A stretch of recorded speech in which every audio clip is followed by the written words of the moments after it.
Selamat pagi Bapak Ibu dan Saudara-saudaraku, salam sejahtera bagi kita semua. Puji syukur hari ini kita telah bangun dengan nafas yang baru karena anugerah Tuhan kita Yesus Kristus. Kita berjumpa kembali di acara Renungan Pagi edisi 9 November 2022. Bacaan kita pada pagi ini dari 1 Samuel pasal 24 ayat 12 sampai 22. Demikian firman Tuhan.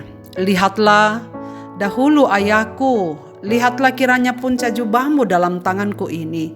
Sebab dari kenyataan bahwa aku memotong punca jubahmu dengan tidak membunuh engkau, dapatlah kau ketahui dan kau lihat bahwa tanganku bersih daripada kejahatan dan pengkhianatan, dan bahwa aku tidak berbuat dosa terhadap engkau, walaupun engkau ini mengejar-ngejar aku untuk mencabut nyawaku.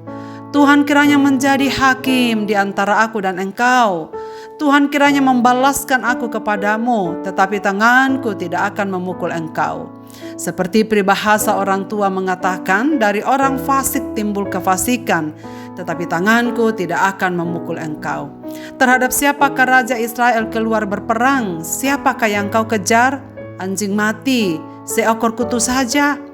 Sebab itu Tuhan kiranya menjadi hakim yang memutuskan antara aku dan engkau. Dia kiranya memperhatikannya, memperjuangkan perkaraku dan memberi keadilan kepadaku dengan melepaskan aku dari tanganmu. Setelah Daud selesai menyampaikan perkataan itu kepada Saul, berkatalah Saul, "Suaramu kah itu, ya anakku Daud?" Sesudah itu dengan suara nyaring menangislah Saul. Katanya kepada Daud, "Engkau lebih benar daripada aku, sebab engkau telah melakukan yang baik kepadaku, padahal aku melakukan yang jahat kepadamu. Telah kau tunjukkan pada hari ini betapa engkau telah melakukan yang baik kepadaku. Walaupun Tuhan telah menyerahkan aku ke dalam tanganmu, engkau tidak membunuh aku. Apabila seorang mendapat musuhnya, masa akan dilepaskannya dia berjalan dengan selamat? Tuhan kiranya membalaskan kepadamu kebaikan ganti apa yang kau lakukan kepadaku pada hari ini.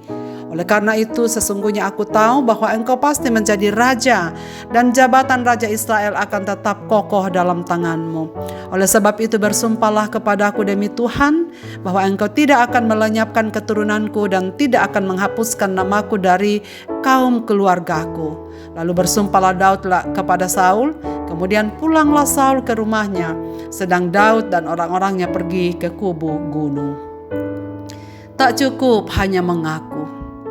Saudara-saudaraku, pada renungan pagi kemarin kita telah mendengar kisah yang menarik dari Daud dalam pelariannya. Pada saat Saul sedang jongkok membuat hajat, Daud datang diam-diam memotong ujung jubahnya. Namun Saul tak sadar kalau ujung jubahnya itu sedang dipotong oleh Daud. Menakjubkan bukan bagaimana Tuhan menyatakan pertolongannya kepada Daud dan menjaganya dari tindakan penumpahan darah.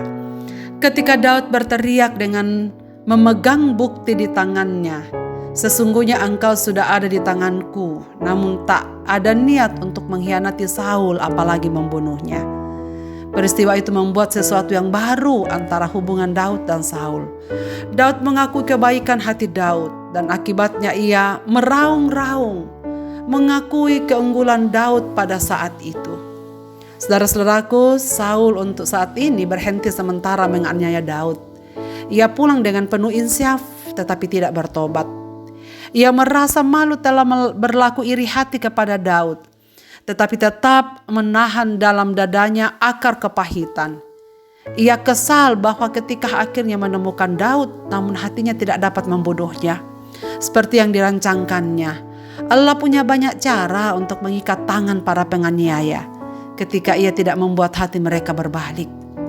Dari hal ini kita dapat mengerti bahwa seseorang bisa sadar akan kesalahannya tetapi tidak menuntunnya pada pertobatan. Di sini Saul hanya mengaku Daud lebih benar, sebab tidak ada seorang pun yang melepaskan musuhnya dengan selamat kecuali Daud. Saul sekarang memahami bahwa Daud layak menjadi raja untuk Israel dan berkata, "Engkaulah orangnya, bukan aku," dan meminta kemurahan hati Daud dan bersumpah untuk tidak melenyapkan keturunannya nanti ketika ia menjadi raja. Saudaraku, sangat jelas dari Saul bahwa ia hanya ingin kekuasaan dan tak menyesali perbuatannya. Saul hanya malu di depan musuhnya dan mengaku kalah. tapi tak ada pernyataan bahwa ia bersalah, berdosa, dan meminta ampun kepada Tuhan. Itulah sebabnya Daud terus menyingkir untuk keselamatannya. Ia tidak pulang bersama Saul kepada istrinya dan kepada keluarganya, melainkan ia ke kubu gunung. Ia sangat tahu bahwa Saul tidak dapat dipercaya, dan karenanya ia pergi ke kubu gunung. Sangat berbahaya untuk mengadu nasib dengan seorang musuh yang baru bernabai. Kita membaca tentang banyak orang yang percaya kepada Kristus, tetapi tidak mempercayakan dirinya pada mereka, karena ia mengenal mereka semua. Orang-orang yang tidak bersalah bagaikan merpati seperti Daud. Mereka juga harus mengikuti Daud untuk bertindak cerdik seperti ular. Mengapa Daud memiliki hati yang suci? Karena ia berjalan setiap saat bersama Tuhan. Itulah sebabnya jelas Tuhan menuntunnya dalam setiap peristiwa. Pada waktu ia memotong jubah Saul, hatinya berdebar-debar. Dan ia tahu maksud suara hatinya yang berdebar-debar itu sedang menegurnya agar jangan melakukan kesalahan. Daud tahu lampu merah di dalam batinnya dan memiliki kepekaan terhadapnya. Daud memiliki kepekaan yang tinggi untuk mendengar suara hatinya. Yang sebenarnya sejak Saul merencanakan pembunuhan untuk Daud, Saul pun sama sebenarnya tidak tenang. Hatinya diliputi ketidaktenangan. Hatinya berdebar-debar, bahkan menyebabkan ia seperti orang gila. Ia tidak tahu dari mana sumber ketidakdamaian itu. Dan Saul hanya bisa tenang jika mendengar penghiburan dari alunan kecapi Daud. Dan Saul di sini sungguh mengabaikan suara hatinya yang menegurnya. Saudara-saudaraku, hal yang penting kita pelajari dari teks ini yakni rasa bersalah tetapi tidak menuntun pada pertobatan sejati. Banyak dosa yang bisa diakui, banyak dosa yang bisa diratapi. Penyesalan yang membuat sedih hati, bahkan membuat rasa malu karenanya. Saul pulang dengan hati yang sedih dan malu, namun masih menyimpan akar pahit di dadanya. Sebab ia berhasil menemukan Daud, namun bukannya berhasil membunuhnya, namun justru Daudlah yang punya kesempatan membunuh Saul, seandainya ia mau. Tuhan dengan caranya melindungi Daud adalah Tuhan yang sama juga, saudara-saudaraku, akan terus bekerja, menjagai, dan meluputkan kita sebagai umat-umatnya setiap kesempatan ketika kita berjalan bersamanya di sepanjang hari. Saudara-saudaraku, hati-hatilah dengan sakit hati, kecewa, dan kebencian yang belum terselesaikan. Jika sekiranya Tuhan membuat hati kita berdebar-debar karena rasa bersalah dan tidak tentram karena ada perbuatan yang salah kita lakukan, jangan berhenti hanya pada rasa sesal dan malu. Datanglah pada Tuhan, mengakui dengan tulus hati, memohon pengampunannya, bahwa kita memang manusia yang lemah dan berdosa, agar Tuhan memberikan kita pengampunan anugerah yang baru bagi kita sekalian. Tuhan kita adalah baik. Tuhan kita adalah setia dan adil. Ketika kita menghampiri Dia dengan penyerahan sungguh, Ia menerima kita, bahkan memeluk kita dengan penuh cinta kasih. Marilah kita berdoa. Bapa di sorga, Bapa, di dalam nama Tuhan Yesus, kami bersyukur kepadamu pada pagi hari ini sebelum kami menjalani kehidupan kami yang baru. Firman-Mu telah berbicara kepada kami. Kami berdoa supaya Tuhan terus bekerja dalam batin kami, dalam suara hati kami, berdebar-debar ketika kami sedang melakukan sesuatu yang salah.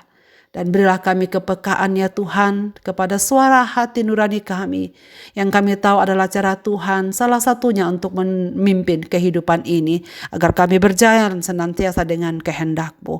Pada pagi ini ya Bapa di sorga, Engkau yang mengenali setiap batin kami. Hamba-hamba-Mu, para pendengar renungan pagi, para sahabat renungan pagi yang sudah berjalan bersama kami menelusuri kebenaran-kebenaran firman-Mu. Dan pagi ini kami ada di 1 Samuel pasal 24. Tuhan, biarlah prinsip-prinsip kebenaran dan mutiara yang indah yang kami temukan dalam teks ini menjadi pegangan kami untuk berjalan bersama dengan Tuhan di masa-masa yang akan datang. Tuhan, kami serahkan diri dalam tangan-Mu. Kuasailah hidup kami, supaya kami selalu melihat hal yang baik yang Engkau nyatakan bagi kami, anak-anak-Mu. Dengar doa kami ini Bapa, kami berseru dalam nama Yesus Kristus Tuhan kami. Amin. Selamat beraktivitas Bapak, Ibu, dan saudara-saudaraku. Tuhan Yesus memberkati kita sekalian.